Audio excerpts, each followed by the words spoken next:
Bismillahirrahmanirrahim. Assalamualaikum warahmatullahi wabarakatuh. Ketemu lagi dengan saya Yuni Astuti, dosen di Pendidikan Olahraga Fakultas Ilmu Keolahragaan Universitas Negeri Padang.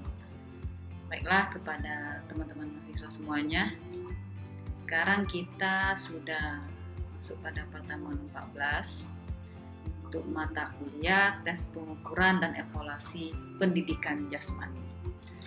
Yang mana dari materi kita pada pertemuan 14 ini yaitu membahas tentang tes kemampuan motorik. Jadi apa saja macam-macam tes yang digunakan untuk mengukur kemampuan motorik. Kemampuan motorik itu berasal dari bahasa Inggris yang sering dikenal orang itu motor ability. Jadi ketika ada dosen olahraga ngomong motor ability, saudara sudah harus paham apa itu motor ability. Itu motor ability, gerak atau motor yang merupakan suatu aktivitas yang sangat penting bagi manusia karena dengan gerak atau motor tersebut manusia dapat meraih sesuatu yang menjadi harapannya. Di sini saya mengambil suatu kutipan yang ditulis oleh Sukintaka itu tahun 2001. Beliau menyampaikan bahwa kemampuan motorik itu merupakan suatu kualitas hasil gerak individu dalam melakukan gerak, baik yang bukan gerak olahraga maupun gerak dalam olahraga, atau kematangan penampilan keterampilan motorik. Semakin tinggi kemampuan motorik seseorang akan dimungkinkan daya kerjanya akan menjadi lebih tinggi dan begitu sebaliknya. Oleh karena itu, kemampuan gerak dapat dipandang sebagai dasar keberhasilan di dalam melakukan tugas keterampilan gerak. Nah, saudara merupakan calon sarjana pendidikan olahraga, harus bisa melihat secara kasat mata, menilai ketika saudara mengajar siswa saudara itu memiliki kemampuan motor yang bagus atau tidak. Dia bisa terlihat langsung dari setiap gerakan yang dilakukannya. Berikut kita akan membahas bentuk-bentuk tes yang dapat digunakan untuk mengukur kemampuan motorik. Tes koordinasi mata kaki. Tujuan tes ini yaitu mengukur koordinasi mata kaki siswa atau testi dalam bergerak. Kemudian usia di sini digunakan untuk usia 10 sampai 15 tahun. Alat dan perlengkapan untuk tes ini adalah yang pertama kapur atau pita untuk membuat garis batas, kemudian formulir alat tulis. Yang ketiga, sasaran berbentuk lingkaran dari kertas dengan diameter atau garis tengah 65 cm.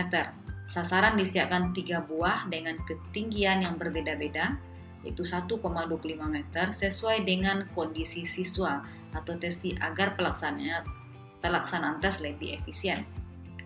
Pita pembatas sepanjang 3 meter dipasang di depan siswa atau testi sebagai pembatas pelaksanaan kegiatan. Yang kelima, jarak antara testi dengan sasaran yaitu 2 meter. Prosedurnya, yang pertama sasaran ditempelkan pada tembok dengan ketinggian bagian bawahnya setinggi 1,25 meter.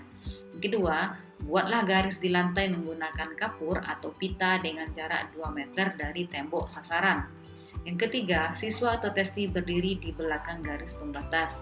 Yang keempat, siswa diinstruksikan melaksanakan tes dengan kaki yang dipilih dengan cara sebagai berikut. Siswa melambungkan bola ke atas, kemudian menendang bola ke sasaran, kemudian menimang bola yang memantul dari sasaran sebelum bola jatuh di lantai dan menangkapnya kembali. Yang kelima, sebelum dilaksanakan tes, siswa diberi kesempatan untuk mencoba agar mereka beradaptasi dengan tes tersebut.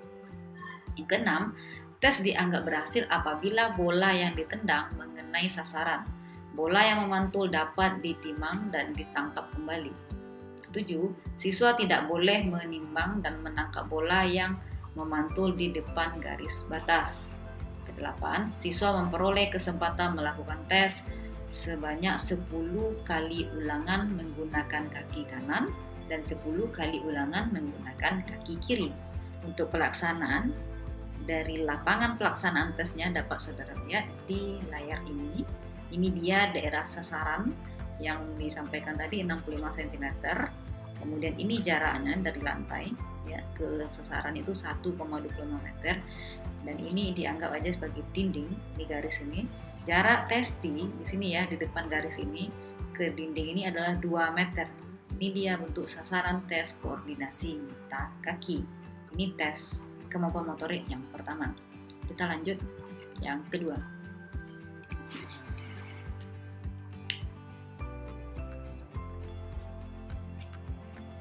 Yang kedua yaitu adalah tes kelincahan atau shuttle run. Itu 4 kali 10 meter.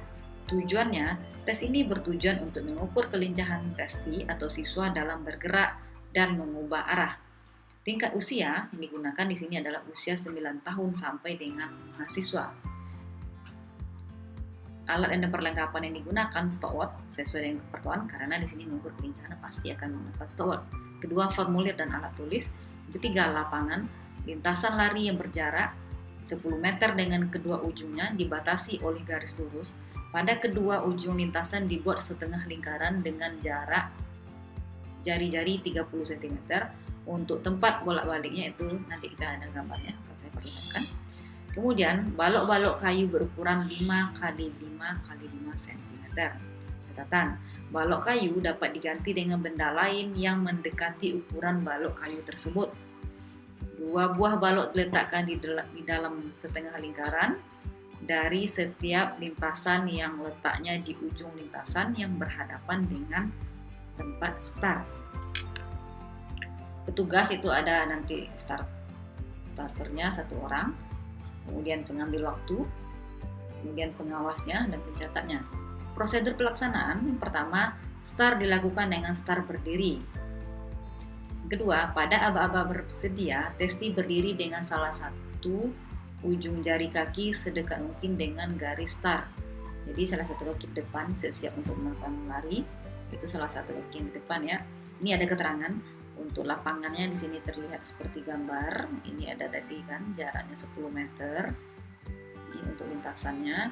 Keterangan A itu adalah lintasan lari. Ini lintasan lari ini 10 meter ini. Yang B itu garis start dan finish. Nah, ini dia B. Jadi startnya di sini di B, finishnya juga di sini nanti. C1, mana C1 ini itu ada tempatkan balok kayu yang akan dipindahkan. Di sini taruh balok kayu di sini ya, taruh balok kayu yang akan dipindahkan. Yang C2, tempatkan balok kayu yang telah dipindahkan. Jadi balok ini diambil start di sini ya, lari ke sini segera, kemudian ambil balok ini, balok yang ada di sini ambil, kemudian taruh di sini di C sini, kemudian balik lagi ke sini, ambil balok, kembali lagi ke sini ya. Kemudian yang hitam ini baloknya. Jadi kelincahan bolak-balik dia satu run. Start lari dari B pergi ke C1, ambil balok, kemudian lari lagi ke arah sini, taruh balok di C sini. Ya, bolak-baliknya pelaksanaan satu orang.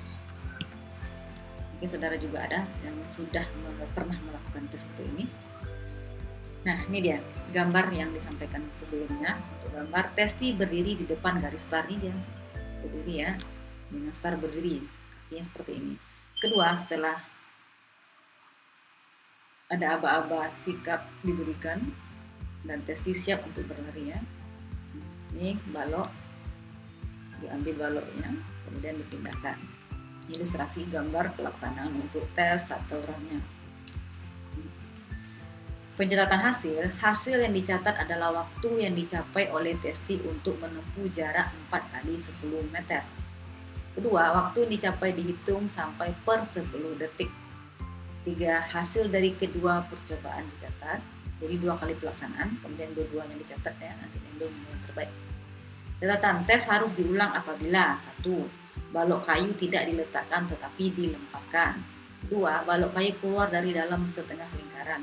Jadi tidak boleh keluar dari daerah sasaran ini. Ini setengah lingkaran yang dibikin untuk meletakkan baloknya. Kemudian balok tersebut harus ditaruh sebaik mungkin. Tidak boleh dilemparkan karena pengen cepat ya, dilempar aja ke dalam setengah lingkaran. Itu tidak sah. Oke, yang ketiga kita masuk kepada tes kelentukan togok. Tujuannya adalah tes ini mengukur kelentukan togok. Alat dan perlengkapan itu flexiometer. Sasaran. Untuk umurnya tes ini berlaku untuk anak-anak sampai 5 tahun dewasa. Jadi dari siswa sekolah dasar, SD, SMP, SMA sampai perguruan tinggi bisa digunakan. Validitas tes itu berupa logical validity. Reliabilitas yang digunakan adalah tes ulang, itu tes retest.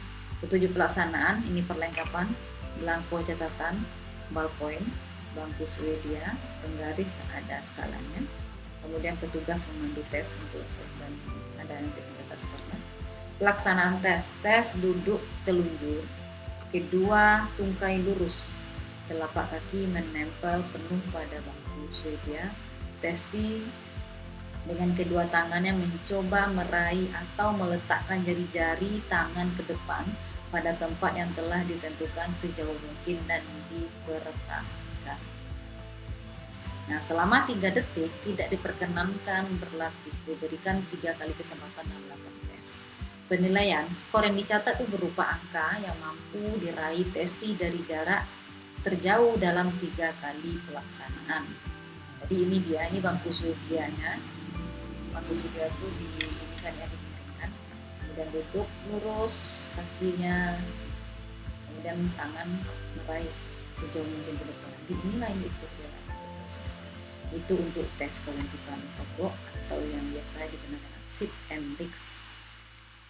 Next di sini, sebelumnya saya itu menjelaskan kepada saudara beberapa bentuk tes kemampuan motorik. Tes kemampuan motorik ini dikemukakan oleh Inarno tahun 2006 untuk tes keterampilannya dalam buku tes keterampilan olahraga, tapi ada juga tes keterampilan motorik. Selanjutnya kita akan membahas tes kemampuan motorik khusus untuk siswa sekolah dasar yang dikemukakan oleh Nur Hasan.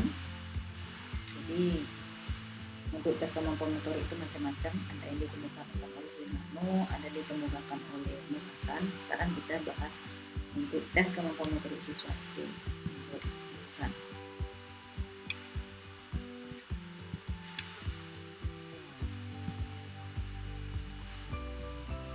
Yang pertama, tes kemampuan motorik untuk siswa sekolah dasar itu adalah tes kecepatan dengan lari jarak pendek 40 meter. Ini dia ilustrasi sebelum gambar pelaksanaan tesnya sebelum dijelaskan. Start lari jarak 40 meter, start berdiri ya. Kemudian ini untuk finishnya. Kemudian tujuan tes ini adalah untuk mengukur kecepatan maksimal. Alat yang digunakan pastinya ada lintasan lari ya, yang tidak licin, berjarak 40 meter. Kemudian ada bendera start, ada fluid, ada tiang pancang, ada stalwart, ada kapur, ada alat tulis. Kemudian petugas tes bertugas sebagai pencatat waktu dan petugas keberangkatan itu menggunakan stalwartnya. Pelaksanaan, sikap permulaan peserta berdiri di belakang garis start. Untuk gerakannya, pada aba-aba siap mengambil posisi start berdiri. Pada aba-aba ya, pelari berlari secepat-cepatnya sampai garis finish karena kita di sini mengukur tes kecepatan. Lari masih bisa diulang apabila pelari mencuri start. Kedua, pelari tidak melewati garis finish. Waktu, pengukuran waktu dilakukan pada saat bendera diangkat sampai pelari tepat melintas garis finish. Pencatat hasil yang dicatat adalah waktu yang dicapai untuk menempuh jarak sejauh 40 meter. Waktu dicatat sampai 2 angka di belakang koma.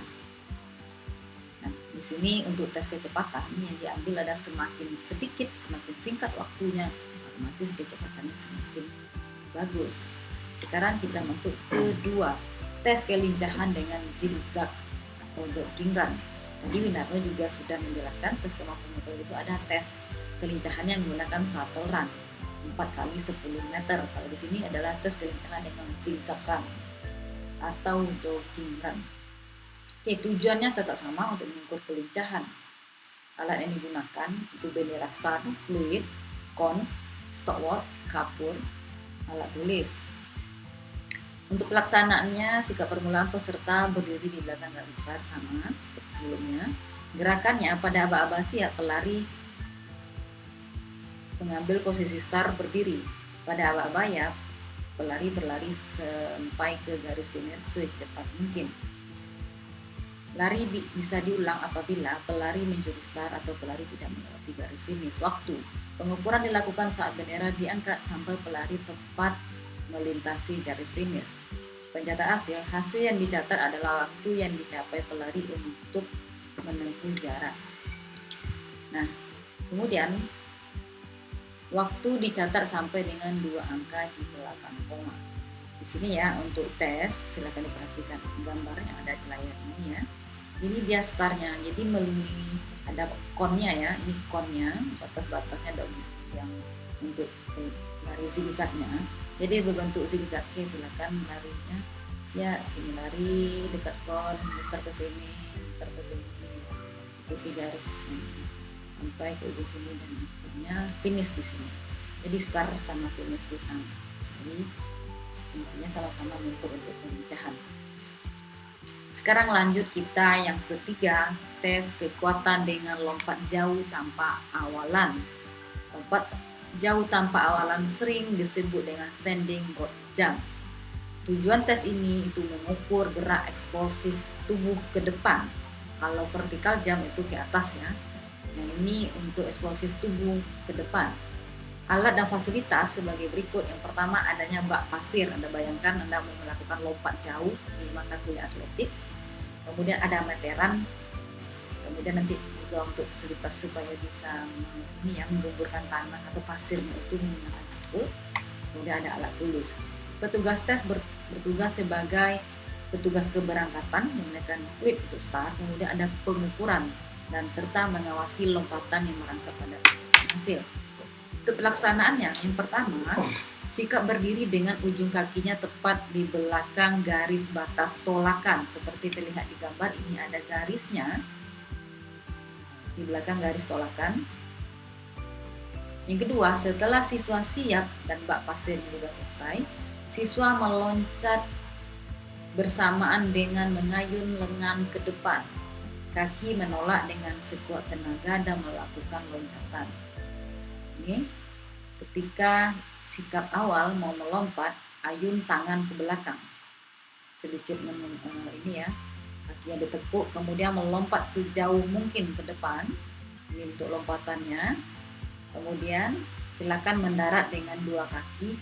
Kalau seandainya saudara itu pas melakukan lompatan itu kakinya di depan namun pantatnya ke belakang, jatuh ke bagian belakang, otomatis yang diukur adalah jarak dari ketika posisi tubuh atau pantat Anda itu yang mendekat ke garis start. Jadi diusahakan posisinya ketika mendarat 2 kaki dan tidak jatuh ke belakang ya, usahakan berat badan itu menumpuk ke depan. Untuk pencatatan hasil yang dicatat adalah jarak yang dicapai diukur dengan satuan sentimeter. Jarak loncatan diukur dengan garis batas permulaan lompatan ke titik dari sentuhan tumit pada tanah atau pasir. Jadi tidak boleh jatuh ke belakang, makanya diukur sampai tumitnya. Untuk kesempatan melaksanakan tes ini boleh dilakukan sebanyak 3 kali pengulangan, nanti diambil nilai yang tertinggi. Yang keempat itu tes kemampuan motorik yang digunakan di sekolah dasar itu adalah koordinasi dengan lempar tangkap bola tenis atau biasanya disebut dengan koordinasi mata tangan. Kalau yang tadi itu koordinasi mata kaki. Karena dianggap ya untuk koordinasi mata tangan ada di sini ya, ada yang bilang koordinasi mata tangan itu adalah bagian yang menonjol di tangan sama dengan kaki, ada bagian menonjol di kaki itu. Kebanyakan kalau ditanya kepada orang awam yang mana sih dikatakan koordinasi, yang dikatakan mata kaki itu adalah yang bagian di kaki itu. Kalau orang olahraga harus paham untuk koordinasi mata kaki itu adalah kemampuan kaki menendang dan kemudian menerima mata merespon bola yang ditendang itu, kemudian ditendang kembali, itu dikatakan dengan koordinasi mata kaki. Sekarang kita membahas tentang koordinasi mata tangan menggunakan bola tenis. Ini dia sasarannya, ada peta sasaran di sini. Jarak saudara ke dinding itu adalah 2,5 meter. Ini seperti terlihat pada gambar. Berikut kita akan coba jelaskan. Tujuan tes ini adalah mengukur koordinasi mata dengan tangan, itu respon ketika ada sesuatu bola yang datang ditangkap dengan tangan. Kemudian alat dan fasilitas yang digunakan itu pertama bola tenis. Kemudian tembok sasaran segi 4 setinggi 2,15 meter dengan jarak lempar 1,5 meter. Untuk pelaksanaan, dengan satu tangan dan ditangkap dengan tangan lain. Sebelum pelaksanaan testi diperbolehkan mencoba lebih dulu.